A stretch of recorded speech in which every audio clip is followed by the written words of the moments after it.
Justin Trudeau is promising funding to protect tenants against rent eviction and landlord abuse, and requirements for landlords to disclose an apartment's pricing history. Nearly 2/3 of young Canadians rent their homes, and they spend a greater share of their income on housing than other generations. And in cities like Vancouver, where we are today, this is even more true.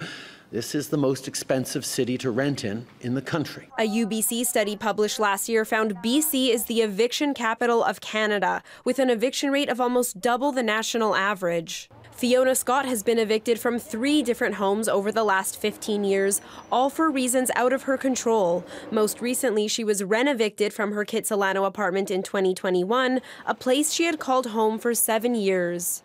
When you're forced to be in a situation where your impending rent is proportionally more than what you've been paying for the last few years, through no choice of our own, it's hard. And so, yeah, it's a panic mode. She hopes Ottawa's new measures will protect those in similar situations. Even if it just allows the rentee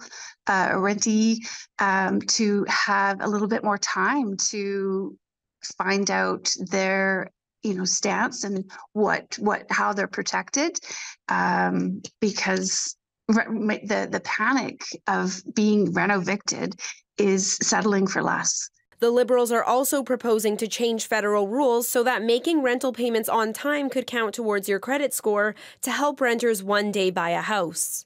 BC's housing minister says it's a small step in the right direction. The idea that someone can use their rental history as part of their credit score, I think it will help a lot of people. As for the Bill of Rights, we'll have to wait for the details. Many of the things that are being suggested are actually things that we've already done here in British Columbia.